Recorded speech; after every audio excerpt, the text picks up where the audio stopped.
다른 병과 달리 파킨슨병은 그런 식의 이 병에 대한 두려움이나 악화에 대한 걱정이 클수록 또 진행이 또 빨라지거든요. 그래서 이렇게 주관적인 생각으로 부정적으로 자꾸 스스로를 바라보는 것이 굉장히 안 좋은 습관인데, 그걸 벗어날 수 있는 방법 중에 하나가 내 어떤 서동의 상태를 객관적으로 평가를 해서 그 데이터를 가지고 이렇게 쭉 지켜보면은 이 병에 대한 두려움이 생각보다 그렇게 실제 맞지 않다라는 것을 알 수가 있습니다.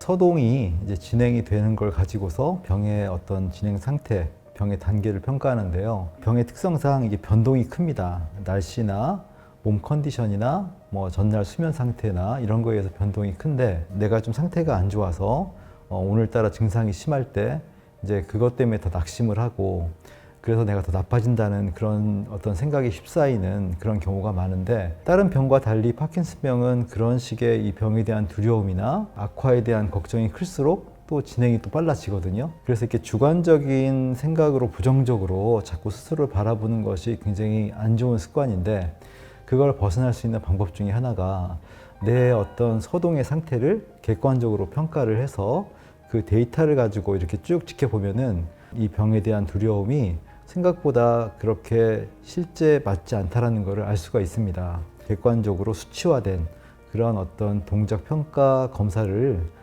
주기적으로 하는 것이 도움이 되고요. 물론 이제 단계에 따라 다르지만 초기 같은 경우에는 전체적인 서동이 생긴다기보다는 편측 서동이 더 커져서 좌우 차이가 커지는 것이 문제입니다. 내가 이런 거에 따라서 왼쪽, 오른쪽을 각각 평가를 해서 그 차이가 커지고 있는지, 커지진 않는데 그냥 날에 따라서 이렇게 왔다 갔다 하는 건지, 이런 것들을 알아내는데도 짜여진 그런 동작 평가를 통해서 현재 어떤 진행 상태를 또 알 수도 있습니다. 근육마다 서동의 정도가 다를 수가 있는데요. 그런 것들을 우리가 이런 식의 평가를 통해서 알 수도 있습니다. 손을 이렇게 쥐암쥐암 펴는 것을 얼마큼 빨리 할 수 있는지, 그 다음에 손목을 얼마큼 빨리 돌릴 수 있는지, 그 다음에 팔을 얼마큼 빨리 뻗을 수 있는지, 이 세 가지를 각각 15초 동안 하는 겁니다. 쫙 피는 게 중요합니다. 자칫 잘못하면 이렇게 되기 쉽거든요. 사실 서동이라는 것이 얼만큼 빨리 되냐도 중요하지만 얼만큼 이게 제대로 가동 범위를 유지하면서 되냐가 중요하기 때문에 이거를 쫙쫙 펴서 해야 돼요. 오른손 먼저 하고 그 다음에 왼손 먼저 하고 이렇게 15초씩 하는 겁니다. 이 손목을 돌리는 이 작업도 잘못하면 이렇게 될 수가 있어요. 그렇게 하면 안 되고 이거를 반듯하게 이게 180도 회전이 돼야 됩니다. 이렇게 해서 얼마큼 많이 할 수 있는지 15초 동안에 오른손 하시고 그다음에 왼손 하시고 이렇게 해서 차이를 보는 것도 중요하죠. 팔을 뻗는 것도 팔만 움직여 가지고 끝까지 펴야 됩니다. 항상 끝까지 가는 게 중요해요. 끝까지 갔다가 돌아오고, 이거를 15초 동안 몇 번 할 수 있냐라는 거죠. 편측에 이런 서동이 있는 쪽과 그렇지 않은 쪽의 차이가 명확하게 나옵니다. 이 증상이 있는 쪽과 건측, 건강한 쪽의 차이가 얼마큼 줄어드느냐, 이거를 저희가 치료 과정에서 이제 계속 체크를 하는 겁니다. 정말 상태가 좋으신 분은 30초에서도 내가 별로 차이가 없어 하는 경우는 1분까지 늘려도 됩니다. 그렇게 해서 이 시간을 더 늘리게 했을 때는 차이가 나기 마련이거든요. 그 차이를 확인할 수 있으면 거기에 맞는 시간을 설정해서 하는 게 좋습니다. 다리에 대한 부분은 서동에 대한 것과 또 하나는 균형 잡는 이 두 가지인데요. 편측 서동이 항상 이제 제일 두드러지고, 그 다음에 파킨슨 증후군이나 다계통 위축증, 손해 위축증으로 갈수록 균형을 못 잡는 문제가 있기 때문에, 근데 이 두 가지가 섞여 있는 경우가 제법 많이 있습니다. 일단 편측 서동에 대한 것은 우리가 이렇게 발을 떼고 붙이는 게 이게 쉽지가 않아요. 문제가 되는 쪽이 느립니다. 느릴 뿐더러 나중에 이렇게 하다 보면 달라붙어요. 이렇게 바닥에. 그래서 이제 그런 것들을 평가하기에는 한 발 두드리기를 하는 게 좋은데요. 그냥 하는 것보다 이렇게 테이블을 이렇게 우리가 짚고 의존하고 하는 것이 좀 더 정확합니다. 너무 빨리 하려고 하다 보면은 이렇게 뒤꿈치만 들고 한다거나 또는 이렇게 반대로 이렇게 앞꿈치를 떼고 하는데 발 전체를 떼서 명확하게 하시는 게 좋습니다. 한쪽을 15초씩 하는 겁니다. 그리고 만약 차이가 별로 없다라고 할 때에는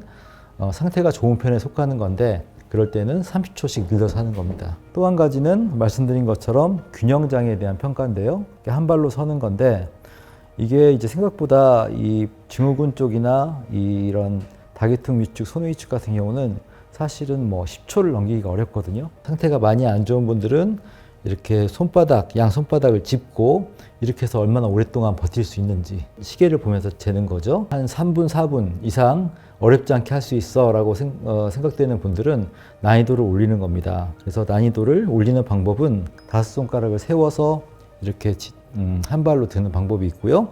이거보다 난이도를 더 올린다면은 이제 뭐 3손가락, 2손가락 이렇게 올려서 하는 방법이 있는데 손가락이 아플 수가 있거든요.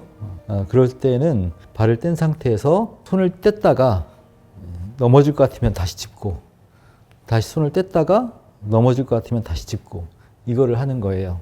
뗀 시간을 얼마나 오래 유지할 수 있느냐 그 시간을 재는 건데요. 이렇게 내가 지지할 수 있는 대상이 있으면은 좀 심리적으로 안정이 돼서 좀 오래 유지할 수가 있습니다. 2초, 3초 이렇게 하다가 어떨 때도 잘 돼가지고 한 7, 8초 이렇게 나올 수가 있거든요.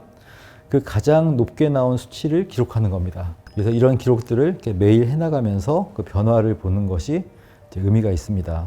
제가 방금 이렇게 설명드린 어떤 팔, 다리의 어떤 동작 평가에 대한 것들은 물론 이제 평가 방법으로서도 의미가 있지만 이 자체가 상당히 좋은 운동입니다. 그냥 이렇게 걷는 것보다 아까처럼 발 두드리기를 한다거나 한 발로 서 있다거나 파킨슨병은 다리의 문제가 아니라 이 뇌의 문제이기 때문에 뇌에 자극을 줄 수 있는 그런 어떤 운동을 집중적으로 하는 게 좋거든요.